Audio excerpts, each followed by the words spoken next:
And we are live. What's up, guys? Welcome to the Fresh&Fit podcast. It's Monday, but we're going to be talking about how to save your money through the family courts. Let's get into it, guys. Let's go.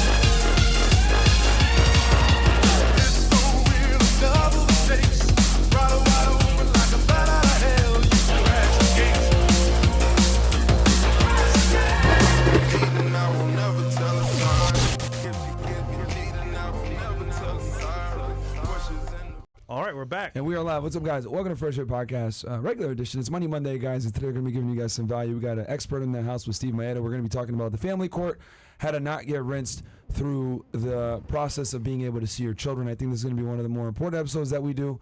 That's going to be high value. But real quick announcements before we get into it. Guys, rumble.com/freshandfit. That is the home base for us. Also, guys, castleclub.tv. As you guys know, we're going to be transitioning some of our content over there. The majority of content is still going to stay free. So for all you guys crying about a paywall, don't worry. Majority is absolutely going to still stay free. Episodes like this are going to stay free for sure. Yep. Because we want to make sure that we get this out to the masses, and all the videos that, you know, give value like this are going to continue to stay on the platform. We're going to make sure we keep it up everywhere, right? Especially even on YouTube, because obviously this stuff is more clean. Also, well, it might get a little dark, so yeah, but that part will be on Rumble. Yeah, so it'll be appropriate for y'all. Yeah. But the point is guys, the content's going to be there. So rumble.com/freshandfit, castleclub.tv. Also, guys, you guys requested I was live yesterday doing Fed Reacts, and you guys really want talk to speech. So look, we're implementing talk to speech. We're bringing the price down on it for you guys. During the daytime shows, it's going to be $50. For the nighttime shows, $100. We might do 109. Who knows? 100. It's funny, but we'll see. Either way, we're gonna make it where you guys can go ahead and get involved in the show more. All right. Yeah. But for the daytime show, it's gonna be 50 TTS so that you guys can go ahead and get involved. And then what else? Oh, I got some names to read off here for guys that join Castle Club. Shout out to y'all. Yes, Sam Murray, Gustavo E, Ghazi Palat, Colin Ward, LC Turkin, Lori Pistol, Terrence Cole. 11779. Anyone want to put his name? That's fine. Oscar Ortiz, Michael Marrero, John Genter, Robert Painter, Carter Hilton, Hayden Caswell. Hold on one sec, because I read off the names earlier. Because as you guys know, I was streaming this morning, so sorry if my voice. And we got like a shout out for all the OGs in Castle Club, all the old timers, the guys like Jacob, for example, all those guys too. Punisher, Tooth, Icy Side Tooth, Durag, Myron. Robert C. Painter, and then hold on, Carter Hilton, Hayden Caswell, Marcus Leon, Corey J. Doobie, Carlos Blanco. So shout out to all you guys, man. And then I got some more here, but God, this thing. Gnome Billy, Hayden Caswell, Marcus Leon, Corey J. Dubai, Carlos M. Blanco, Mario Marchand, Ozzy Samota, and Vince Moran, and then Lamont Page.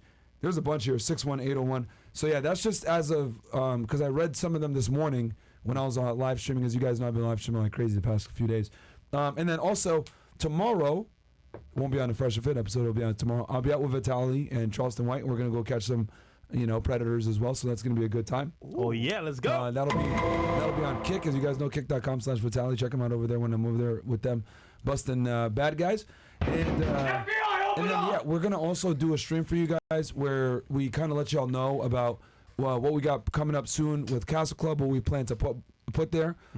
We got some really cool ideas of what we're going to do, holding events, doing more IRL streams, all that other stuff. We're going to do a full episode on it. I just want to, make sure that we talk with our people before, but we're going to be super transparent and let y'all know why the switch to Castle Club and what's kind of going on there.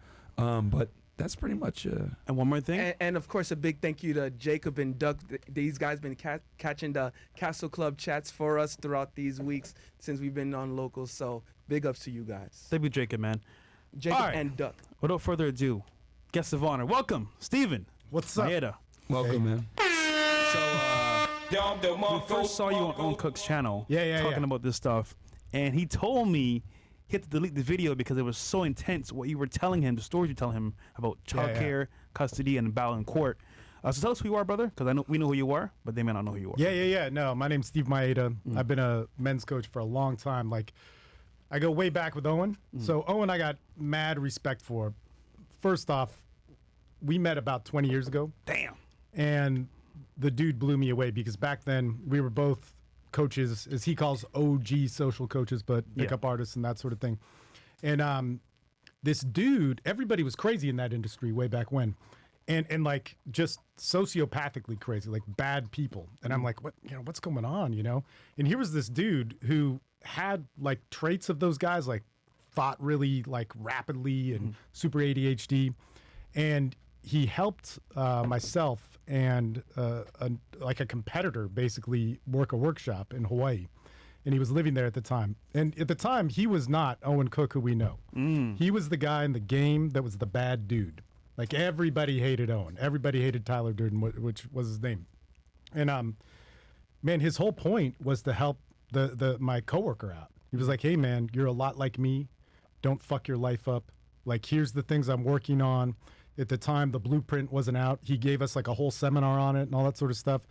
And it was just so compassionate. And also just eating out with them. There was, like, this homeless person that was having, like, a lot of problems. And Owen went over and basically was just like, hey, man, can I help you out? You know, and I just thought, man, this is like a really good guy. Good heart. And then he became, like ultra famous guy. And it was like, holy shit. And we knew each other, mildly. His company just exploded, man. And it was so good to see. And I always knew him as that. So people would always say like, oh man, he's crazy. He does this and that. And I never knew him that way. I only knew him as the genuine guy who, man, really cared. Like, he came in this world with whatever he had, which is brilliant and amazing, but he turned it into something a lot more. So I always really respected him for that. He's a good dude. Yeah, man.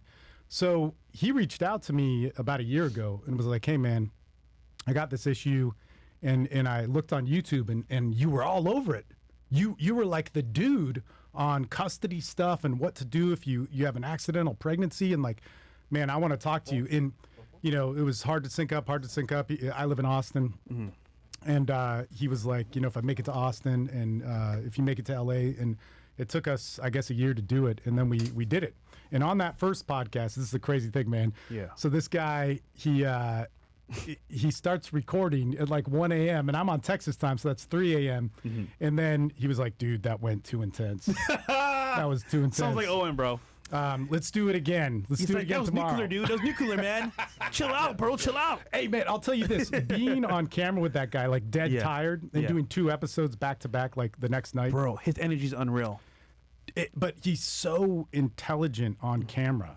Because I've done a lot of camera stuff, and I've never been with somebody who could flow that good, and I'm like tired as fucking shit on the thing, and it was brilliant. And so it's very rare that you're with somebody that's that like, man, impromptu and got it, Gotcha. All right, so we got to know from the very beginning. How do we avoid this in totality from the very beginning? Because, things happen. Yeah. We're meant to being out here in the world, and, we have fun, but how do you avoid this happening, child custody, all this stuff happening? Well, fundamentally, let's talk about this. Like, child custody, if it goes wrong, it's always going to go wrong in the very beginning. It can also go wrong in the end, but it starts out bad. And this is where men don't know anything, and they're not educated, and we get like all this different stuff from different angles. But where it screws up is somebody's first appearance with either mediation or mediation with the attorney general or in front of a judge. And nobody educates you on this because you expect to go into court just going, man, I'm a good dad. I'm like, here's me, here's who I am. Yeah. You don't know how to address the judge. You don't know what motions are. You don't know any of this stuff. And so you just go in having faith in like the American justice system. Oh boy. Which is when... Like, it goes from being a good dad and your friends and family going like, man, you just tell them the truth and all this sort of stuff. And you basically get your ass handed to you. And the tragedy is so bad because, what you guys are talking about, like, man, up your game, like be powerful, all this sort of stuff. When you're a guy that all your life did like the best man by like American standards or Western world standards, all this sort of stuff. You care about your kids. You give everything for it. You sacrifice like your work, your life, your health, all this stuff for your kids, for your family. and your soon-to-be ex or your baby mama, your wife, it depends if you're divorced or in custody or whatever, different things. But you do everything for that. The best man with the best heart, who cares for everything that we're supposed to care about in our culture, like good families, is going to fight for that. And he gets fucked. Yeah. And women, man, women are beautiful. Women, though, when they get into that mode, turn super territorial. Men do too. And they'll pull all the stops. And once they realize they have some sort of advantage, and again, you're walking into a court system which is not going to favor men immediately, but it doesn't have to go that way, you get hit hard. And you're alone. You don't want to talk about it. There's all this like stuff about men's mental health and like, let's do this and that. Let's be strong and powerful. But when you are devastated because you can't see your kids and you're used to, maybe you worked the whole time and the mother tucked them in at night and made food for them, but you were still around. And all of a sudden you have no rights. All of a sudden you have nothing. Man, you start contemplating in some normal ways, things like suicide, things like vengeance, harming yourself, harming others, disappearing, and you take the high road as a man and you try and be strong. You're ashamed of how weak you feel. You beg back for the relationship, all the simp stuff that we hear about, but those are traits of a strong man put in a horrible situation where he's forced and humiliated to stay weak. And it's the toughest thing. So when guys come to me, so basically what I do is I work with guys through their whole legal case, and we help with the mental side, the legal side. We have a whole group. It's like 24/7 support system.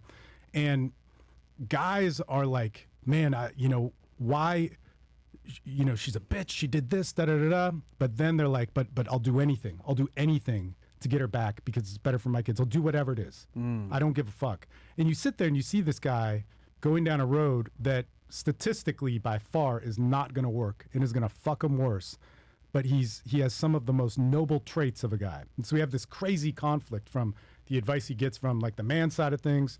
The PC feminist culture is just fucked with it because every man is just dangerous and violent, and if he can't see his kids, it's not as bad as a mom who can't see her kids. It's this horrible thing. So man, how do we avoid it? On what levels? I mean, on Owen's level, what he's talking about is he goes, man, get people to wear condoms. And one thing I will say, if you're a man and you're with women, okay, I have 4 kids.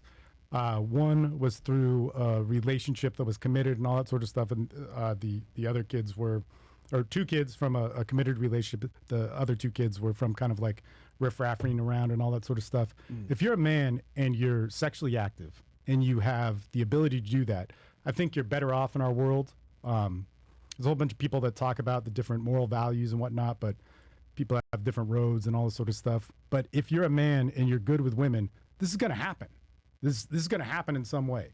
And so Owen was like, hammer down on the condoms, help men get saved in this way. But the fact of the matter is, and you should, be safe, all that sort of stuff, but it doesn't happen. And a lot of guys don't use condoms. Women lie about birth control. Women might make a mistake about birth control, all this sort of stuff. And pregnancies happen, man. In the moment when you get that call, you're like, fuck, my life is over. And the female's all fired up, so if it's a casual situation, she's like, well, what are you going to do? Are you going to care for me? It just switched, right? It just switched from like, yeah, baby, da-da-da-da, and whatever shit's going on to like, what are you going to do?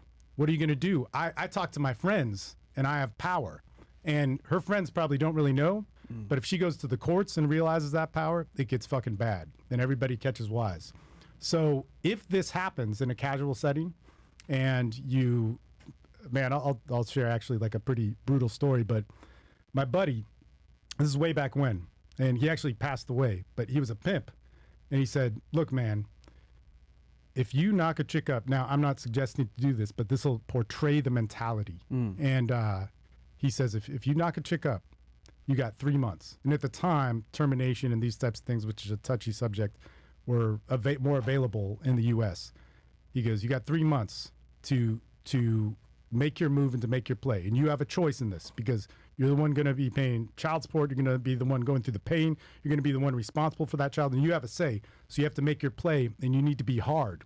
And he went hard, like as somebody who runs women and stuff would say. And he said, and then after that, you got another 6 months to make up with her. And I'm like, man, you can't give that advice. That's too fucked up. You know, nobody's going to be able to, nobody has the mental, like, I don't know, just harshness to pull that off. And especially when you're just the guy going out and having fun. And the thing is that mentality for a woman, she physiologically goes through a change. I mean, man, it's beautiful. It's an amazing thing.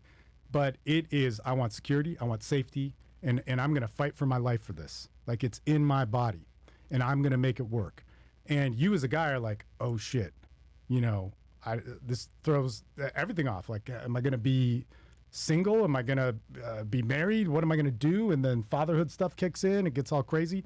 And then even afterwards, if there's a miscarriage or something like that, there'll be crazy tension a guy can't relate with, and all sorts of, like, if you fuck that up as a guy, if you well, I mean, depends on what you call fucking up, but if you piss her off, like, man, reputations, like everything you read about, like when people are talking about like borderline women or narcissistic personality disorder, like whether they had it or not, that shit becomes much more probable, and they'll go after your reputation, and it's like we know. No pun intended. Or just get a vasectomy. Yeah.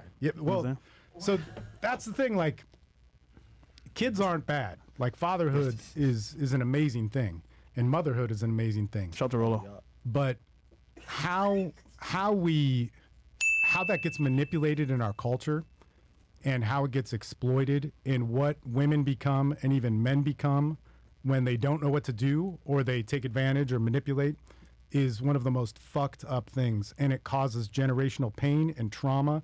It fucks up the kids. It causes, like, there's something called parental alienation, which is one of the most devastating things. Like, the results of alienating one parent from the other, like, you're a bad dad or you're a bad mom and you shouldn't like your dad because they abandoned you or your mom or whatever. You talk that kind of shit, and your kid is alienated from you and starts showing symptoms of that. The results of that are similar to consistent physical abuse or sexual abuse done to a kid. And we as a culture don't see that. Like, we think it's okay. We think that if you shit talk a dad, or if a dad gets disenfranchised in some way, it's okay. And there's no way of building men up. And even men who enter into the system and don't know what they're doing, they go to their first court appearance or hearing or some sort of mediation, and something gets put on paper and they fuck themselves financially or with visitation, they start off screwed. So they may eventually get custody, visitation, these types of things, but they're so disenfranchised because, I mean, look, man, average average custody case, guess depends on what state you're in, but 20 grand. Who has that right now? Like, who has 20 grand to spend right now, which you need to pay your lawyer for? So I heard it's better to go to court by yourself rather than bring a family lawyer into it at the very beginning? Or what do you think? This is a debatable thing, and I would say fuck no. So you need to, so here's the thing. You can represent yourself. You absolutely can. Like, it's not an either or. But you have to understand that most people who represent themselves screw up in the beginning, and the beginning is the most important thing to not screw up. Because once a judge makes a ruling, anything gets signed, then to reverse that, you're not then fighting for custody. You're fighting to reverse what got ruled, to get custody back. So you're not on an even playing field. And so the real question here, or the real thing to understand, is how do you find a good lawyer? How do you know if you need a lawyer? How do you know how to look for a good lawyer? How do you interview lawyers? Lawyers are traditionally bad people. Like, they're greedy motherfuckers who, you know, don't give a shit about your well-being, your kid, or anything like that. But the thing is if you need him, you need him. And you need to understand how the law works. It is so hard to comprehend, and how if one thing goes wrong, like, here's the thing, man, you're going to go in front of the judge, it's 15 minutes. You don't get to talk much. That means she gets to talk, the judge gets to talk, and you get to talk. And whoever filed first generally gets to talk first. If she makes the claim through the attorney general on custody first, she's going to talk first, and then maybe she lies. And you go, man, that's a lie. You're now speaking out of turn in a courtroom, and a judge is going to see 20 of these cases all day of people who disrespected their court by not being prepared.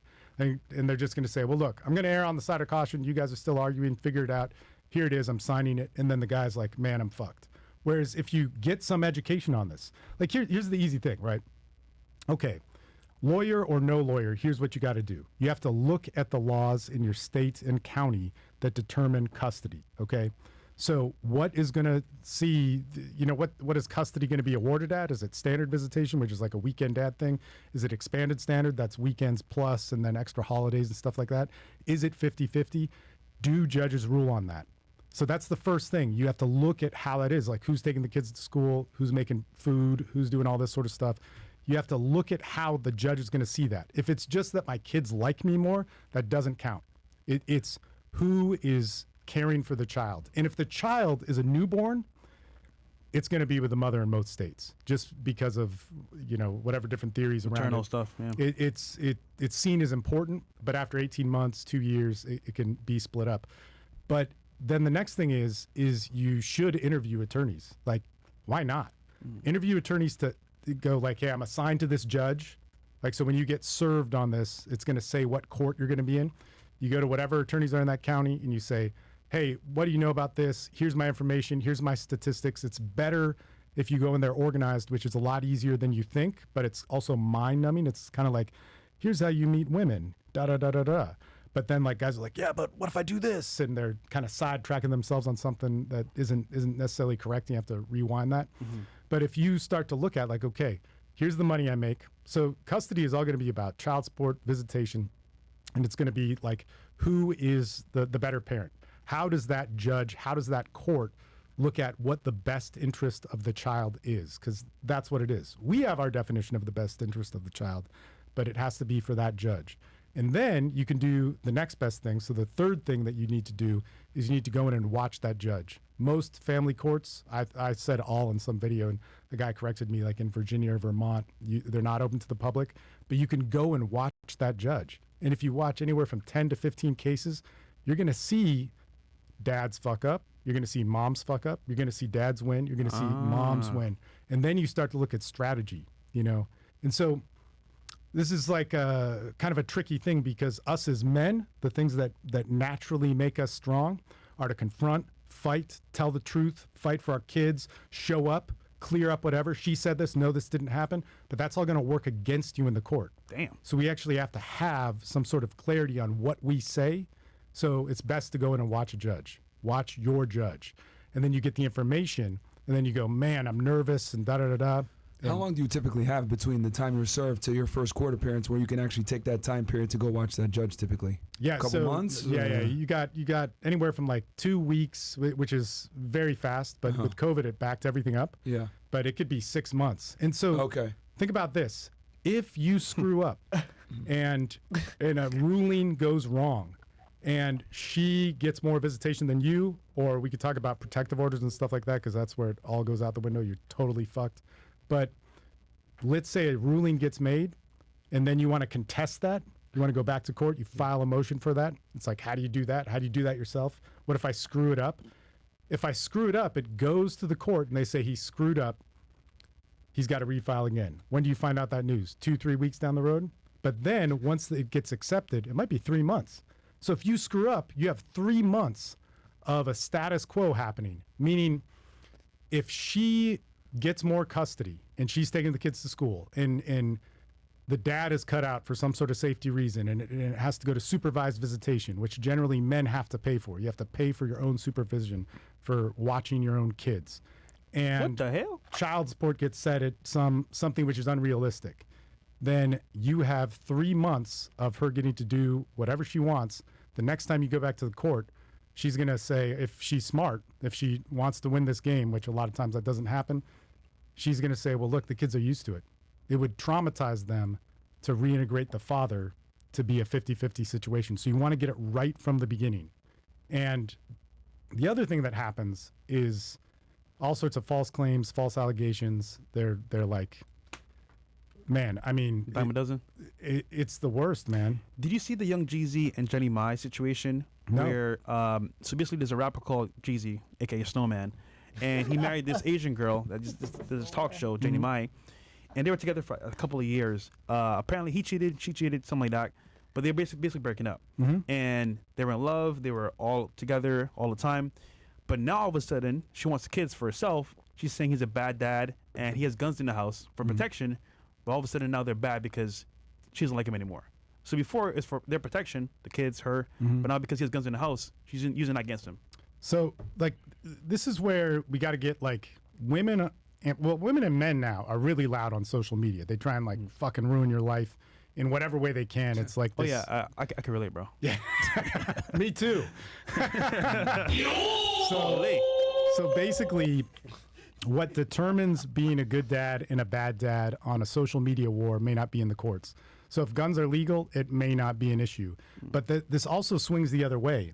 Like you might think, like driving with your kid in the car and you're recording a video or something and that goes online, like that is not good parenting because you're operating a camera while operating a vehicle while a child is in it. These types of things come up all the time. And if a woman, so man, I hear this story over and over again. I can't talk specifically about what my clients have gone through, but they'll have stuff thrown at them. They'll have knives pulled on them. They'll be cut with knives. They'll have guns pulled on them. They'll have all this sort of stuff. And sometimes that will go to criminal court, as it should, right? I mean, it's assault with a deadly weapon, or it's some sort of attack or assault or these types of things. Same thing goes with STDs. If a woman gives you an STD, like a lot of times this happens in cheating, and they don't tell you, or they give you misinformation, in many states and counties, it could be considered sexual assault. But if a guy does that, if a guy gets angry, throws something, it's on camera. And like a lot of times with my clients, it's on camera.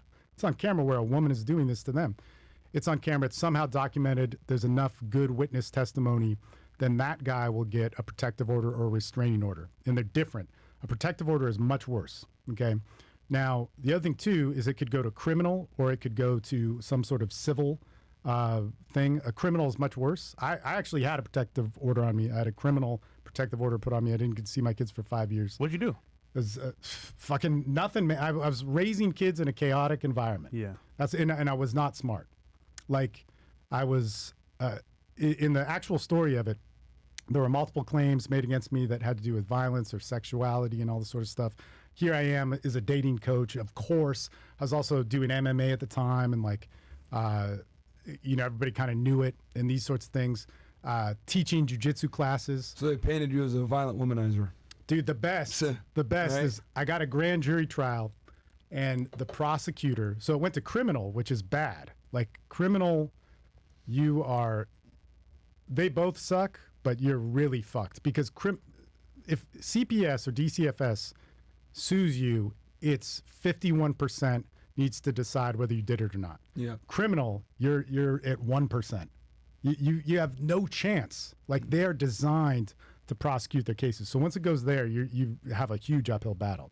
Did the grand jury return a true bill against you or no? The grand jury basically immediately said, we don't believe him, and let's move on to the... All right, so you never got indicted. Dude, check this out. In the grand jury, as I'm being interviewed, they're like, oh, so you're a practitioner of jiu-jitsu and you teach jiu-jitsu classes. And so when you used a ligature against your son...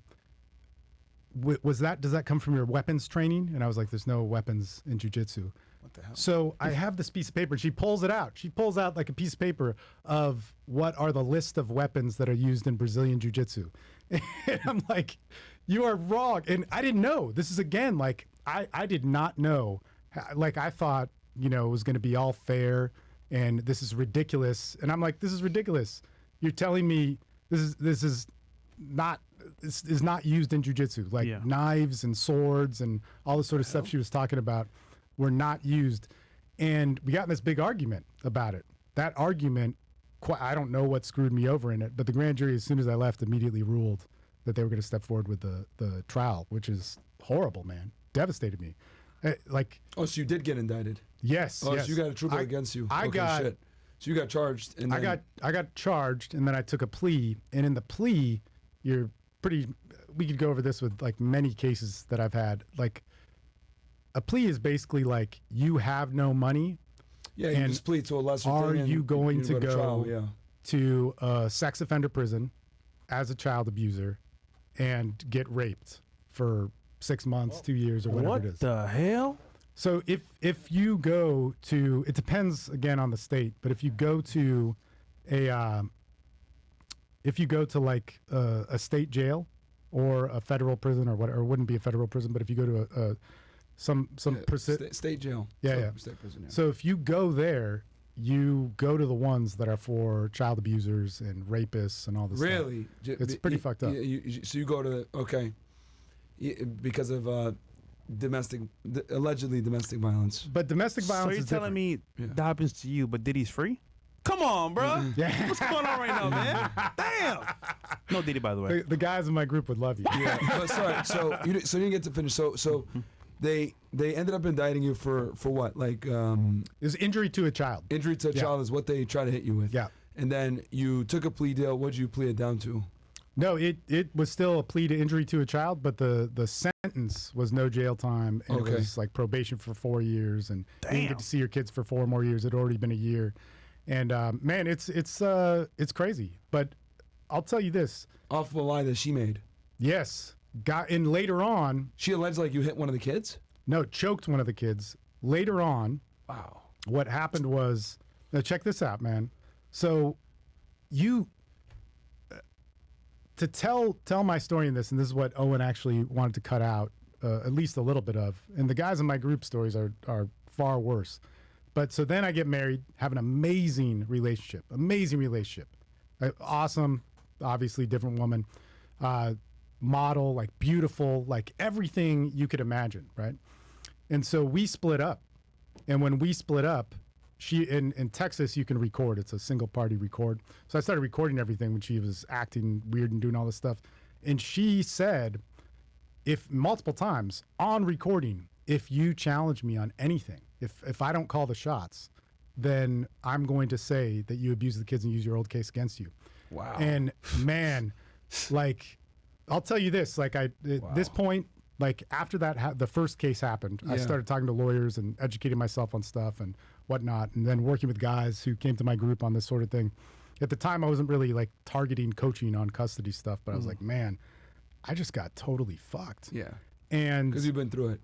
yeah, so I knew what to do. Hired a lawyer right away. We deposed her, and in the deposition, it basically killed any case she had. And actually, in that case, I had the opportunity at the end of that deposition to file charges against her in multiple areas. Could have got full custody of kids like instantly. Could have shown that tape to a judge, and it would be a no-brainer, Yeah. an immediate temporary protective order. Yeah. She'd be on her back foot. But I was like, man, kids need moms and dads. Yeah. Yeah. And it's a trip because a lot of the dudes in the manosphere were like, what, why are you doing that?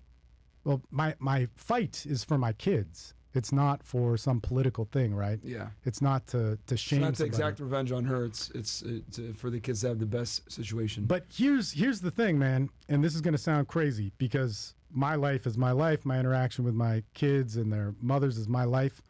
And the first mother of my kids came to testify for me, and her testimony was that the courts overreacted. And the one that that got I you in went to trouble with jail. the injury. Yeah. Wow. So she actually came on your behalf later on. She came on my behalf, and it was Crazy world. and let's just think about this, right? If you don't stop somebody who's acting crazy, this was in my 2019 case, the one where I did the depositions and came out on top. I had 3 goals, and afterwards, my attorney was like, "Steve, let's get full custody. Let's go right now. Like, let's take this. How quick can you get the media off the tape and off the camera and get it in front of a judge? Let's go. Like, you could have full custody. It's an amazing story. Like, this is awesome. Let's go." And I was like, "Man, Ryan, what was our goal?" And you're so fried, it's hard to think straight, but you got guys in your corner and all that sort of stuff. And we were outside the depositions, and he goes, or I told him, I said, "Hey, look, man, I wanted to get all false allegations just cleared off.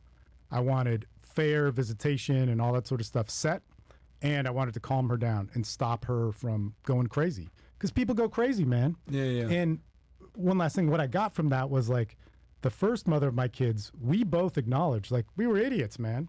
I should have come in properly into the court to stop it, and she should have stopped whatever herself. And either way, you're gonna have to come back to co-parenting.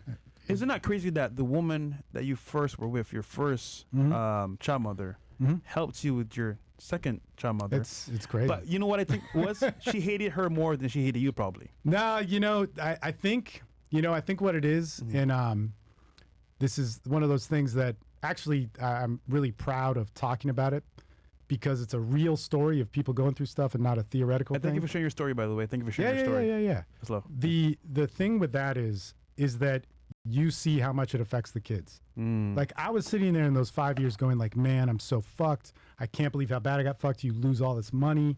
You're devastated. I mean, like I've seen really fucked up shit in my entire life. I've seen the saddest things. I've watched my friends die.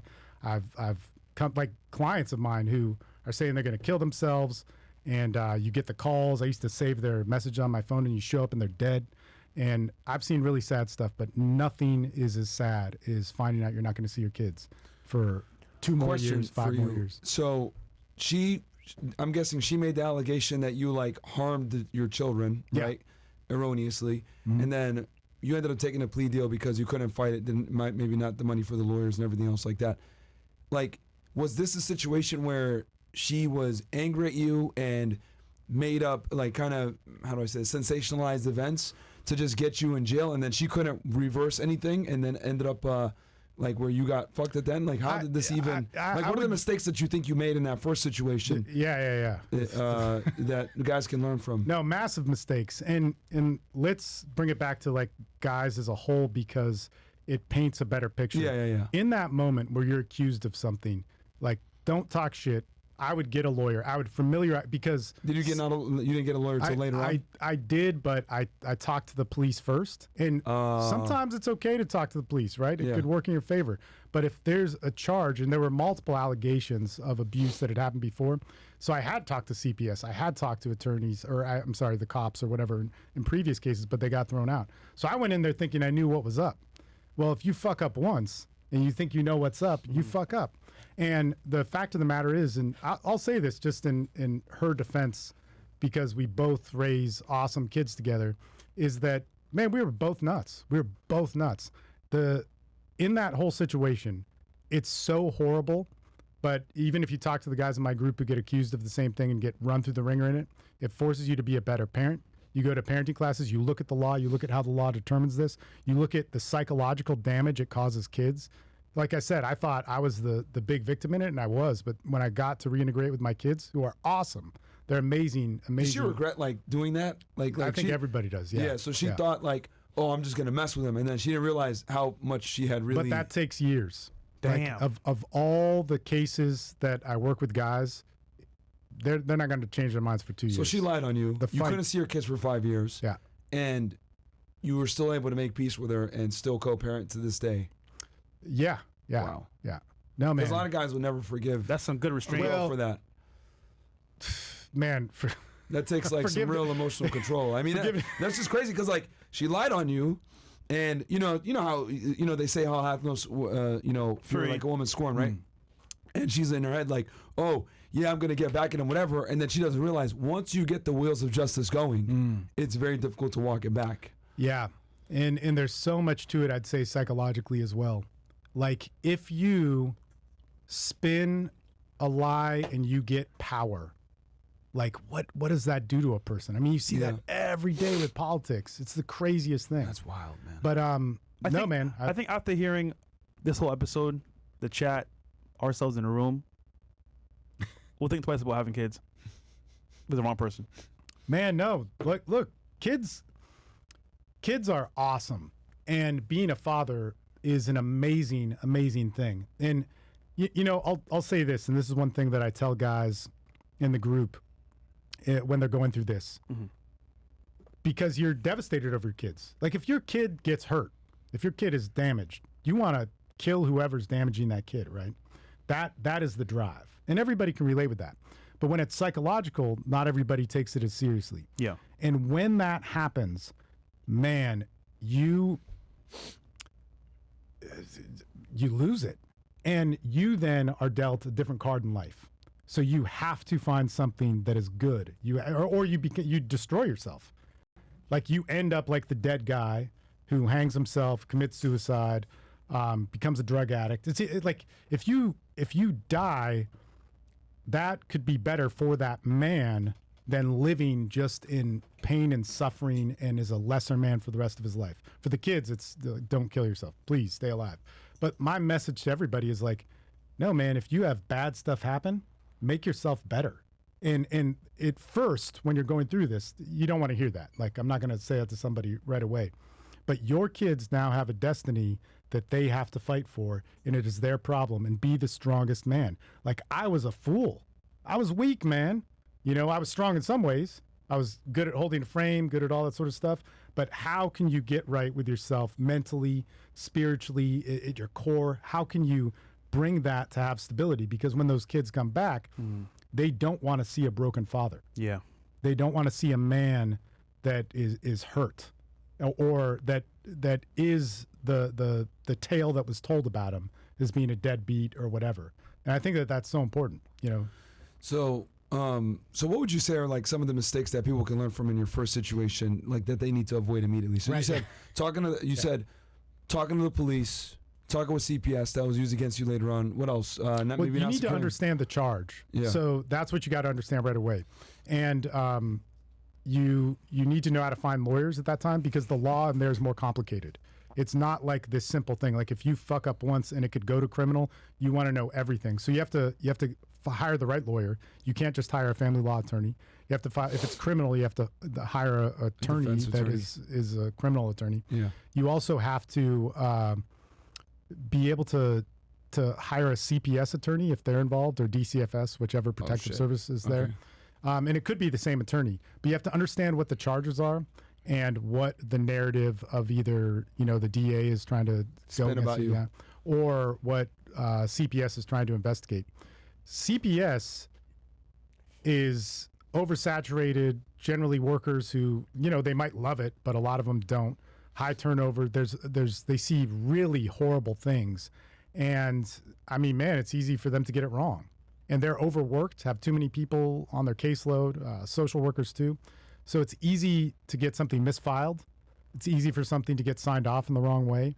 Like, you have to have somebody who's familiar with that can look it over. So Okay. it's important. Okay. Wow. Okay, so I can read some chats and we can get back to it, because I'm sure people might have some questions. Super important episode, man. Very good one. So it seems to me like one of the biggest takeaways is you can't mess up in the beginning. It's like, for example, when you mentioned on Jubilee, get the information about how to lose weight. Mhm. You can't just walk into this blindly. You got to know what you're doing when Yep. you walk into it. Let's see here. What do we got? Rumble rats? Okay. Alright. And guys, definitely have superchat.com as well. Marriage cause divorce. What do you think of family lawyers and judges? They seem to be very woke, biased, and feminist. They seem to be very happy to automatically sacrifice the husband in favor of the wife. Yeah, so I mean, that sucks. That sucks. And if they're your judge, you have to know they're your judge, and you have to figure out how they're going to rule in your favor. They're going to rule in some favor for a man. It's not always against men. And so you have to look at how they rule. Now, there is corruption. I'm not going to say that doesn't exist, but if you're in this stage, you have to be able to act properly. And if you don't, like, what, so you're just going to go in alone and be pissed off? That will guarantee that a judge cannot hear your case.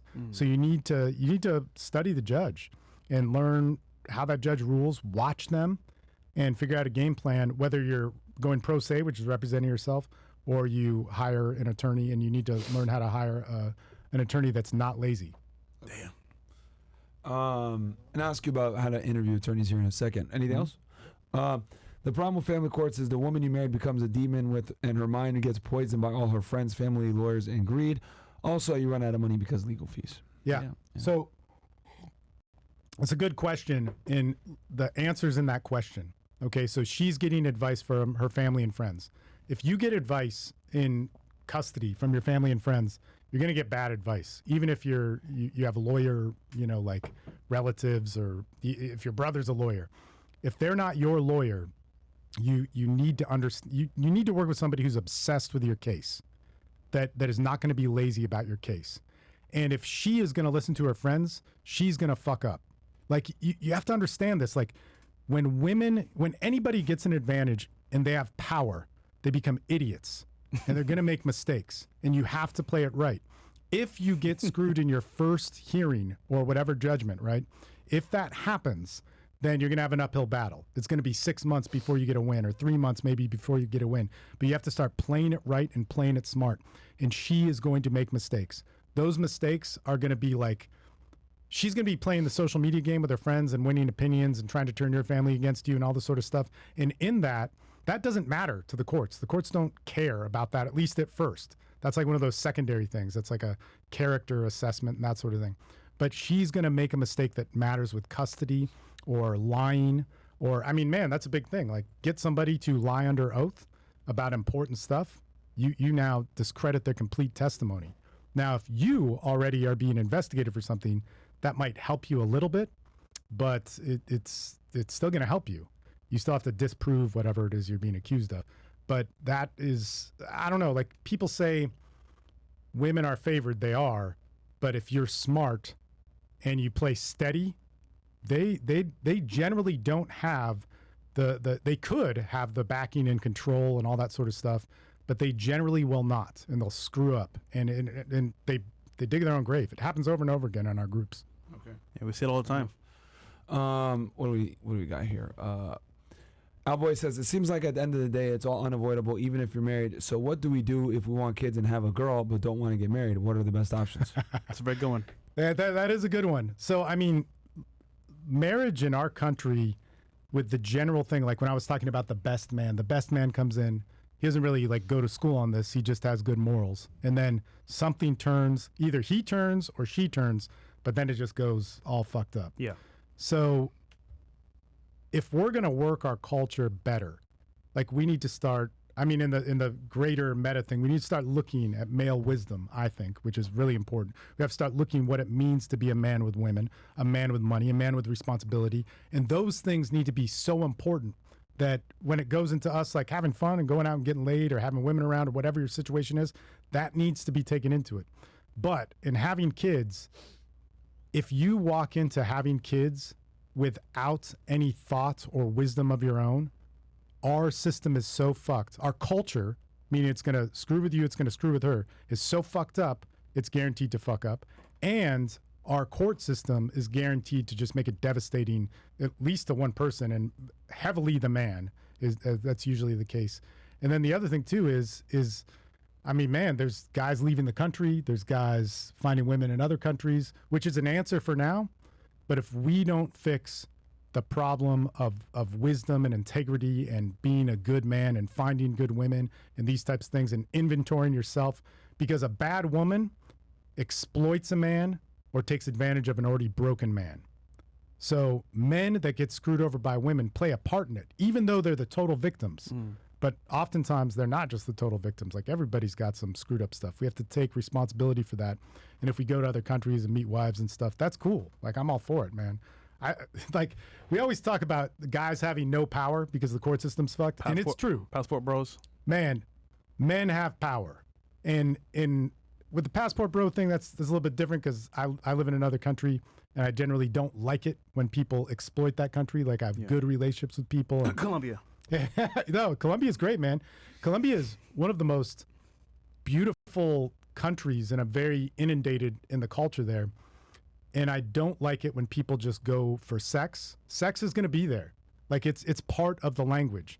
And you may not know what that means if you're not going there right away. But when you come to know it, it's part of the beauty and part of, like when we talk about how feminism has caused all these problems in the U.S., Colombia could use some actual rights for women, not Western, like whatever third wave, I can't keep up, but like it doesn't need like some militant feminism. But there are, I mean, my female friends there all have tough stories that are just horrific. That when I come back, American women will tell me like, "Oh, well, you don't have to go there to help." I'm like, I'm not helping. They're my friends. What are you doing? You're only using their story of being knocked up by a drug dealer and raped and beaten up to promote why you should have fake boobs or whatever, like your choice in something. And if you really care about helping people, go and help people. But if you were to go to another country, like I would say, take some time to learn it and respect it and all that sort of stuff. Yeah, versus these guys that just go there to get laid and shit. It's going to happen. Yeah. I'm good friends with a family attorney, and he always tells me to wrap it up because he's seen some crazy shit in court. It's wild how most fast females switch it up when it comes to legal situations. All right, what else? Totally true. Oh, hey, man, are you going to have MLD on? I believe he's in Florida. Yeah, he'll be on Wednesday. Yeah. who'll join us for the dating show. Let's go. Single dad here. Fatherhood is amazing. I have 50-50 time of my child. It sucks that them boys created a system to break families. Shout out to all the dads that are in there. Kids Live W Dads. Shout out to you, Cacho. Jay says, Myron started a side hustle reselling electrical equipment that I'm called out to replace. A lot of it still holds value. I've made $3K in 2 weeks selling on eBay. Should I start an LLC, 300 plus in inventory? Well, if you see you doing this long term, bro, then yeah, for sure. Anything else? Let me just confirm. Yeah. No, we're good to go right now. All right, cool. So, go ahead. I have a question. What about prenups? Prenups. Does it help at all? Man, prenups can get thrown out and they can be argued against. And so the problem with court is how much it's going to cost you. So the process is the punishment, okay? So like going through the court system is part of the punishment. It's expensive. Even if you don't use an attorney, it gets expensive, and whatever rulings get made are really, really hard to reverse. Like, I can't emphasize that enough. But in a prenup, if it's argued, you're going to have to argue that back. And it can be argued. And it's good because it's a good standard to go off of. But if there's property that's bought in that time, if there's any question, if you're not familiar with the law, if the law changes when that attorney writes it up, you know, like maybe it happens 10 years later when you guys split up, or 3 years, but different laws or different rulings can get changed. Like, so laws get changed by courts and by legislature. They don't get changed by yelling about it on social media. So if different rulings have been done by a judge with some of the property or custody in a prenup, it could get argued, and then that gets expensive, and then that gets taxing. And see, here's the problem, is that it may save you some money, which is good. Like, you should get prenups. It's good. It could be used as a tool to guide people. It could be used as a tool to make her not want to fight you as much. All those things are true. But when a guy is devastated, so a female-inspired divorce, a guy is going to feel guilty. He's going to fight for it. A female-inspired custody thing is the guy is going to fight for it. He's going to want to, and he's going to be devastated. He's going to blame himself. He's going to analyze everything he did wrong, and he's going to want to fight, but he's also going to want to take any chance to make it up. And that's not a weak man. That's not some stupid guy. That's a guy, like, this is one of the things in our culture, like, we don't have people speaking to broken men. We just say they're weak. And when a strong man, like the man that is the biggest eagle, the CEO, the fighter, any of these things, gets his ass kicked in a relationship, he's never been hit that hard or hit hard in that way. And so a lot of times he'll be just like beaten down. And if he has a prenup, he's going to be so psychologically fucked while fighting that. He's not going to know what to do. He could then do something stupid, which could sabotage the case. Wow. Like, he could do something where he's acting out violent. He said, like, it's real easy, man. If she sends me a fucked up text message and I say, man, fuck you, bitch, if you said that in front of my face, you know, like, you are going to jail. Like, the words that made us strong in nature are the words that put us in jail. The alpha males of our modern culture are in jail. That's what happens to them. If they're unchecked, if they're not taught, if they're not shown, they're not guided. And we have so many men misleading men. Like, man, I honestly think that a lot of the men's movement has hurt men more, giving false hope, bullshit coaches, advice that doesn't work, gives guys a false sense of confidence. Like, don't get a lawyer. There's a time to not get a lawyer, and you can do it yourself, but do it fucking right. You have to bear down and not fuck this up. And if you get a lawyer, then learn how to find a lawyer. It's not just that the system's corrupt and people suck. You have to learn it. So let's go into like a hypothetical scenario. Let's say someone has a girl, they get her pregnant, whatever it is, they got a kid with her, and they get served this paperwork. How should we go about this step by step? I know you had mentioned go watch the judge, et cetera, but let's say someone gets served today. What would you tell them step by step they need to do to ensure that they at least get some type of custody of their kids, right? Like, now that we have 20/20 hindsight from your mistakes, from clients that you've worked with, from your knowledge and everything else like that, generally speaking, what would they need to do step by step? They get served that paperwork today. What do they do? Step by step, what they would do, ideally, but they're probably not going to do What's it. the first step? Is they should hire me. They should get my groups. They should talk with other men who are going through this, not men who've been past it. Because here's one of the other things: if a guy's been past this and it's been 2 years, his interpretation of it was hard.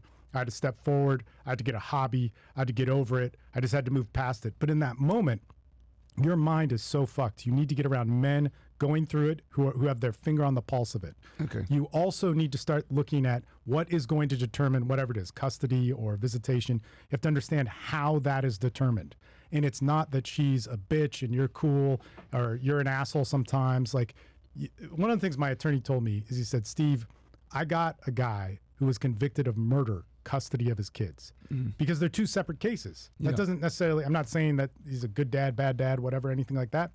But the thing is you have to understand what rules custody, and you need to cut out the drama. Okay. You need to not send text messages, but that's almost impossible. You need to cut it down to only what is necessary in parenting. You need to not listen to friends and family that are, well, listen to them for support, but not for legal advice and what you need to do right now.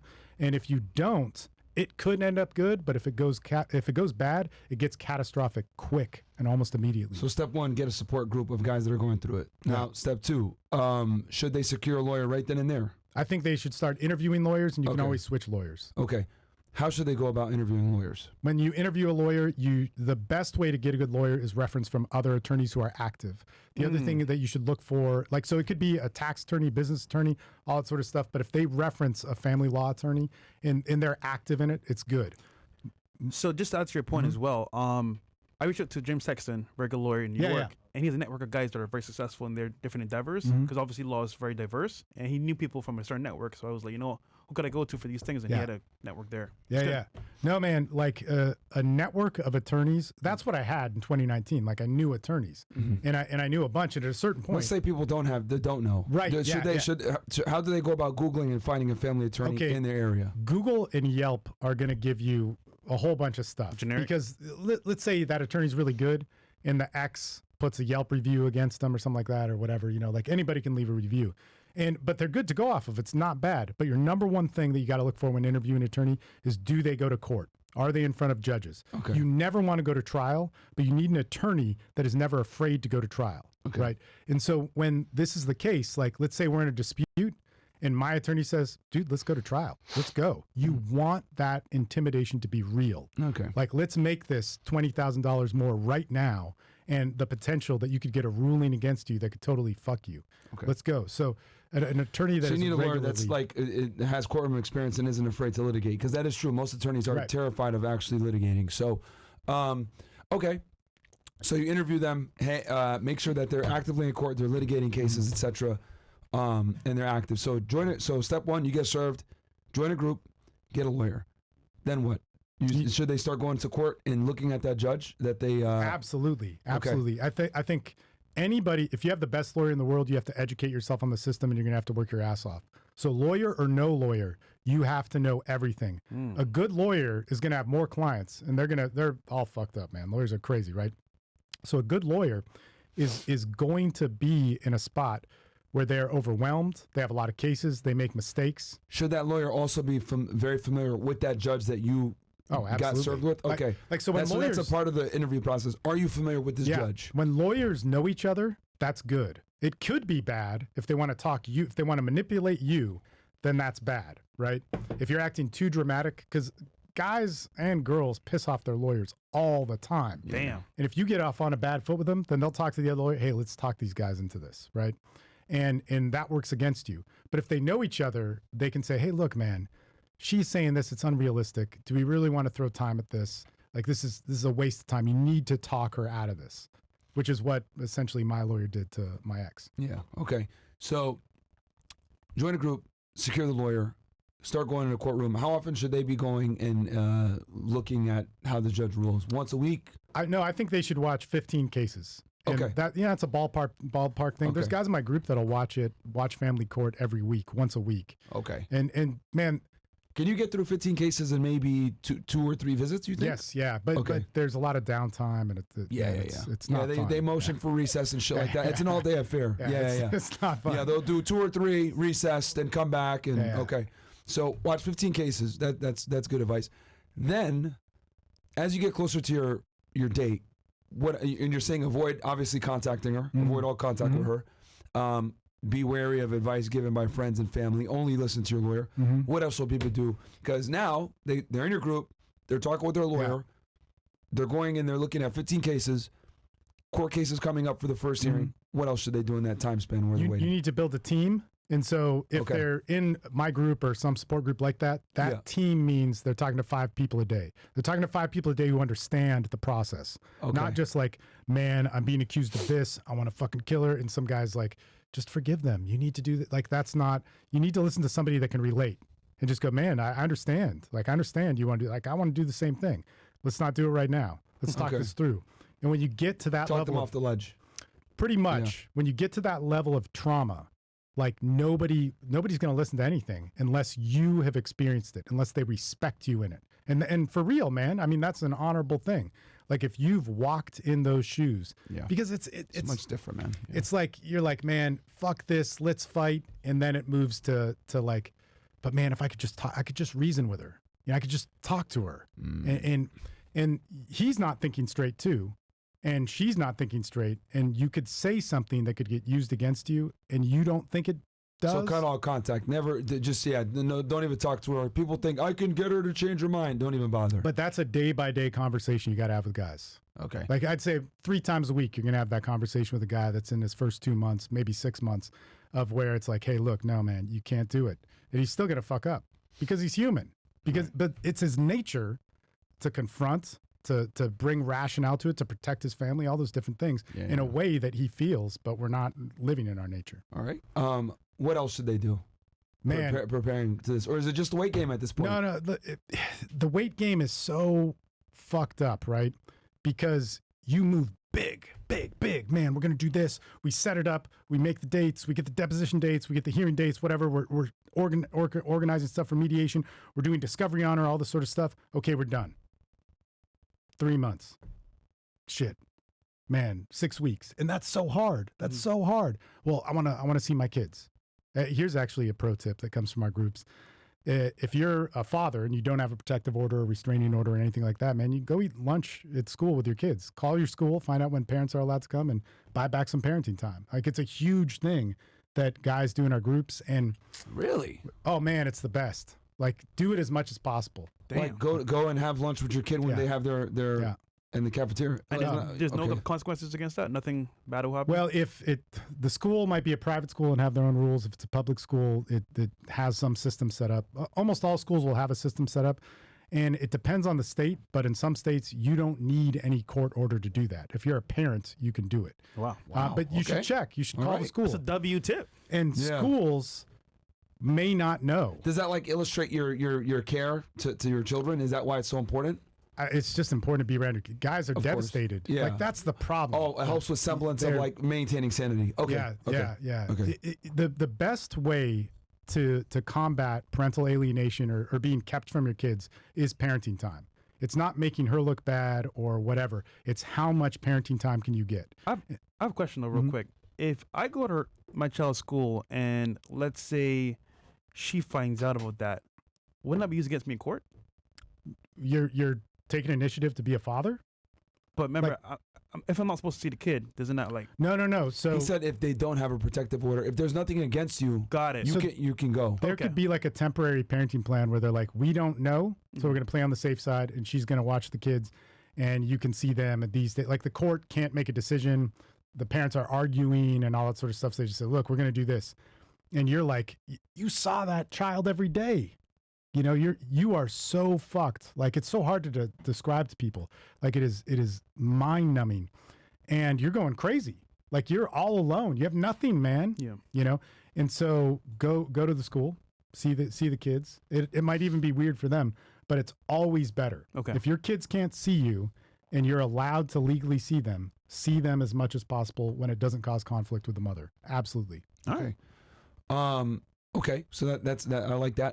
What else should guys be doing? Because you mentioned very early on that it's the beginning is the most critical. Yeah. That's where everyone messes up. They don't hire a lawyer, whatever it may be. What else can guys do to avoid messing up so they're not starting this case off on the back foot? Yeah, I think guys should seek out some sort of therapy or something like this. Now, a support group is different than a lawyer, and it's different than a therapist or some sort of, psychological help. Or there's guys in our groups that go to, there's Muslim guys in our groups who go to imams or Catholic Okay. guys that will go, like, seek to out priests. some guidance. Okay. And it's very important because it's that weekly check-in that gets you straight. Okay. And if you have faith, you don't have to have faith. Like, you can be atheist, agnostic, whatever, and find some sanity. But if you can find something that has some guidance, it's very important, because the biggest changes are going to be made in points of desperation. But points of desperation are dangerous and they suck. But if you can get somebody who has some wisdom to move towards that, it's going to make you a better father. All right. Damn. So, Wisdom. okay. So just to recap for the audience. So you get served that paperwork. First thing you're doing is you're joining a support group. You're getting a lawyer. You're interviewing that lawyer, making sure that they are familiar with the judge that you've been assigned. Then you start watching that judge in court, watch at least 15 cases. Once you have those 15 cases down, obviously consult with people, get closer with maybe a religious leader of some kind, and avoid contacting the girl. Now we're at the point where we're going to get into that first hearing. What should guys do? Man, you need to be prepared. So you need to take all the notes that you got from that judge and how they rule, and how they ruled on cases similar to yours, as well as similar personality types of the mother. So you don't know what she's going to do, but you can almost bank on that, like, she's going to go for the hysterical thing. So she's going to be too dramatic and try and, be like Atticus Finch and To Kill a Mockingbird, like win over the court in all these charismatic ways. Gotcha. Judges don't want to see that. Like, they want to see the facts, right? So you need to understand her personality type. I'd even say this, like, and this is where men need to start. Man, I really dislike this a lot about men's media. Men need to learn how to stop with legal force in the courtroom, not by force, on what was going to stop your baby mama, ex, whatever it is. You need to stop that. So if you know her psychological profile and you can disadvantage her in court to stop, that doesn't mean you ruin her life. Like, and I think that is what's so important from our groups. Like, you don't disenfranchise the mom because it's going to affect the kids. But you want the mom to get help if she needs it. You want her to see reality. You want to stop any sort of parental alienation, meaning separating you from the Yeah, that's interesting. roles. So because it's interesting because, like, for you to be able to fight to get the custody, you have to knock her down to a degree where it's like, no, kids need both. But at the same time, you're saying, like, don't completely demolish her and show that she's an unfit parent. I mean, look at this. Like, women come in here and they say they're the shit, and you say, man, really, come on, look at you. Like, why are you holding yourself to that value? Then up it. If you are that value, if you think you're a 10, be it. Fucking be it. Don't lie to me about it. So if I'm in there and my family's falling apart, I need to come in as a dad and say, hey, look, you need to stop. But I can't say it in those words. I need to say, look, in these situations, I took the kids to school more, whatever the thing is, and you did this and that and blah, blah, blah, blah, blah, and you went out and partied, you tested positive for these drugs, or whatever it is. Like, you need to use that to your advantage to say, man, here's the fucking reality. You need to fucking stop. This is about our kids. This isn't about you empowering yourself and posting on social media and getting the cool And this divorce. is obviously going to be argued on your behalf by your lawyer in court, right? Or if you can do it, you can do it. Like, you can go in pro se, but you just have to know what you're doing. Yeah. And the consequences if you fail could be very, very bad. Okay. There's a guy that I actually met up with, and his motto is child support is fraud. I don't know what that means per se. He was just saying it's kind of like a term used to kind of like go into court with, but he was saying that if you know what you're doing, you can get out of it pretty easily or get it lowered to a very low amount. Man, so Because the more you see your kids, the less child support you pay, correct? well, That's no. how it goes? No. If it's 50-50, you don't pay? Every state is different. If it's 50-50, there's still a primary often, and the primary will receive child support. It depends on the state, it depends on the county. Okay. Child support is generally math. Now, there's ways to get it down, and there's ways, so anything can be agreed upon outside of court. So check this out. If you're a guy, look, most dads, so the deadbeat dad, it's for real. But most dads aren't a deadbeat dad. Most dads being called a deadbeat dad are made by the system, and they're disenfranchised. They go in unprepared, and they get set with child support that they can't pay. They have legal fees on top of that. They're confused by the court system. They confuse child support with visitation because they're two different things, and it's a total mind fuck. So then they get down on themselves. They can't, exist in the right way. They get depressed. They start fucking up in places, and they look like they're a deadbeat dad to everybody, and they feel like one. But every single one of those dads cares. They care in a huge, massive way. So if you hit hard, let's say in something like depositions, or you do something outside of court, and she knows she has nothing to stand on, you go, hey, let's settle. Like if she has an attorney, your attorney or you or whatever makes the point to her attorney. If you step forward, here's what happens. Like if you step forward, we're subpoenaing all your coworkers. We're going to subpoena your boss. We're going to do a forensic audit on you. We're going to do all these Do you different reach this? Is this what you do to her once you secure your attorney and let her know that this is what's going to come down the If line? you can do it yourself, do it yourself. But man, you probably need an attorney for that. Yeah. And so you have to have an attorney that's Let her know willing it's to do serious. that. Yeah. Like, so here's the thing. When you're interviewing attorneys and you're working with me, we're going to tell you, like, look, if this is your angle, this is what you need to go for. And you need to find an attorney that's willing to do it. And if your attorney's saying, I don't want to do that, or it's impossible, and we think it is, like we don't live in your state and we're not attorneys ourselves, or some are, but we're not acting as your attorney. You need to start asking your attorney. Your attorney is your employee. It's not like you're there just going, oh man, please help me. You're going, I want this to happen. Can you do it? And if it's unrealistic, it's unrealistic. But that's also, I think, something to bounce off the people in my group and so on. So they mentioned, shout out to Coach Greg Adams for giving a good video about this, but I think they mentioned as well, if you give a woman money without it being through the court system, like you just give her like... It's a gift. Exactly. Yeah. So it doesn't cost child support. Yeah. So let's say you give her like $1,000 or whatever, or maybe like a gift outside of the court system, it's considered a gift, not You child want support. your child support, if you're going to have the attorney general involved, which is kind of good, because if 5 years down the road she all of a sudden says, I need child support, she could screw you with arrears and all this sort of stuff on it. But if you get it put on paper, it can be a good thing. Like, think about this. Like, child support Think about this. could be the cheapest daycare you're going to pay for. Now, oftentimes, like, you might have to pay for daycare as well and these types of things. But if you're not going to be a custodial dad, if that's already decided, right? If you're fighting to be a custodial dad and you're fighting for time and you got 50-50 and you're getting screwed on child support, that is bad. But you need to understand that the child support that you're paying should be going to something good. Now, if you're in a state like California, man, like in Texas, it's capped. In Florida, you actually start out with 50-50. Like the judges are now moving more towards that, in Colorado as well.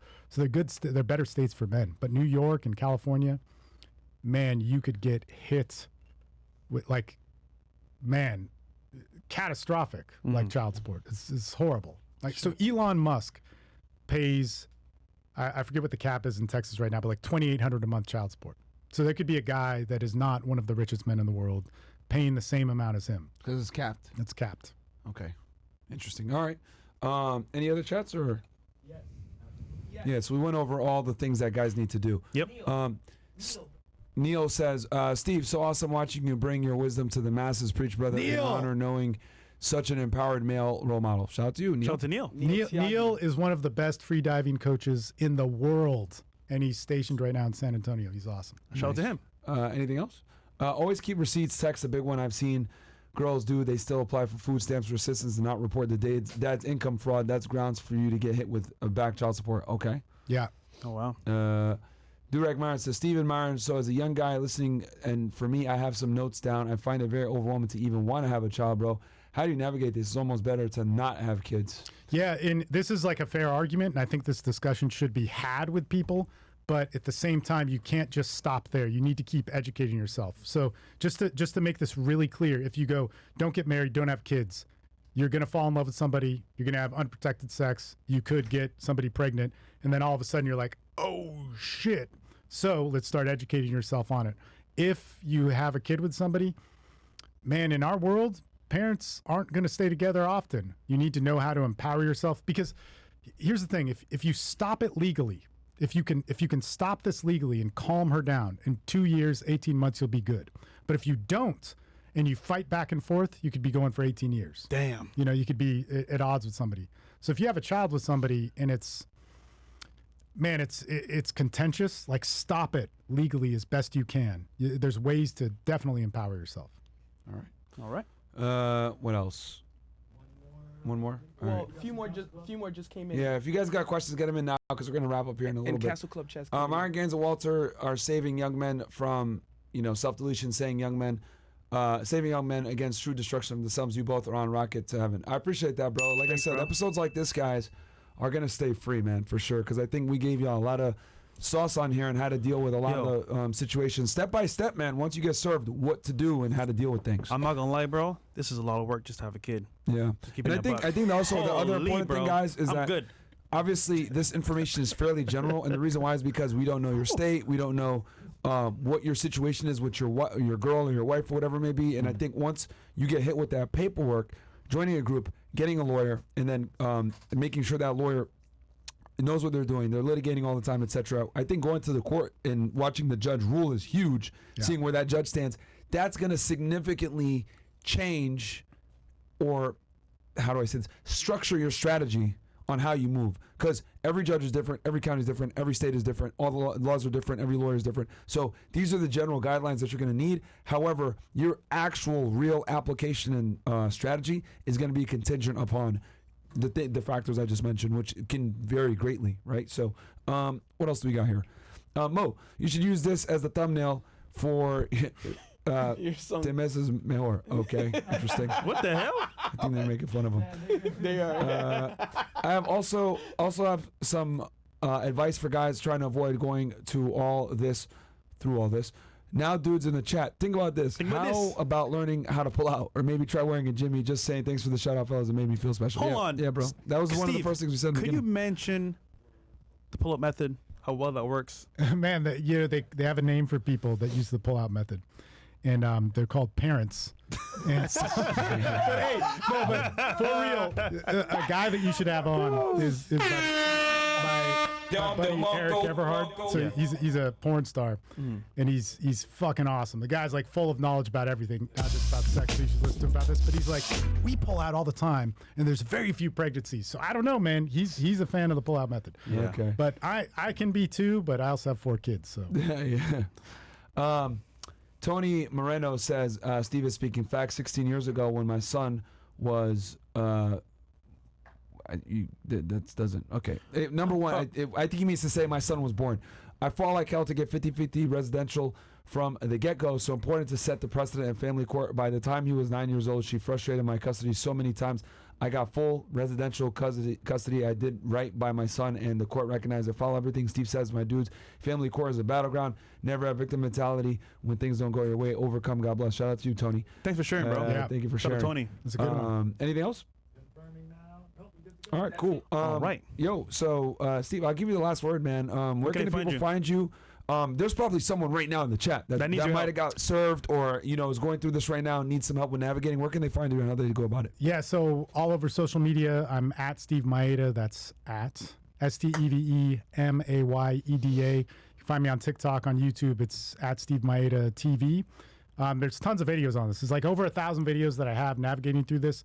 More importantly, if you're going through this, like, just understand you're not weak if you're a good dad and you want to be around your kids and you hurt like hell. You have strength that's making that pain, and that pain is devastating and crushing, and you need to get around other dads. If that's my group, if that's talking to me, great. But if it's talking to somebody, You offer consultations as well? oh man, dude, I work 7 days a week. Yeah. I work 50 hours a week talking Awesome. to guys. Before Wow. this, there was a call that we had that gave me a bunch of like, you gotta say this, you gotta say this, and I probably screwed it all up. But the guys in my group, we're active, man. We're 24/7. Okay. You did great, man. You did great. Yeah, thank you. No, guys, hell, I think this is one of the more important episodes that we've done, man. If you're going through it, if you think even if you think that it's coming down the pipeline, might be worth it to get a consultation, because again, your situation is going to be completely different based on where you live and all the other factors we mentioned. So you're going to want to go ahead and be able to talk to someone like Steve, or get in a group and, be able to get tailored advice for your situation. Okay, guys, because everyone's situation is completely different. Hope you guys enjoyed the episode. We'll be back for After Hours in a little bit. Yep. It's 9:30 now, so probably within the hour. Like the video, guys. Go check out Steve, man. Thank you so much for coming on the pod, bro. Man, thank you so coming, much bro. for having Absolutely, me. man. Thank you guys. Thank you, Owen Cook, as well. Yeah, shout out to all the Owen folks for setting us up. And these are the important episodes, man. Nobody does like Fresh Fit, man. All the dads who can't see their kids, man, stay alive. Yes. Stay strong. You got it. Absolutely, man. Guys, join the group. Hit up Steve before you make any crazy decisions, and we'll catch you guys back here in a little bit. Peace. Peace. I ride.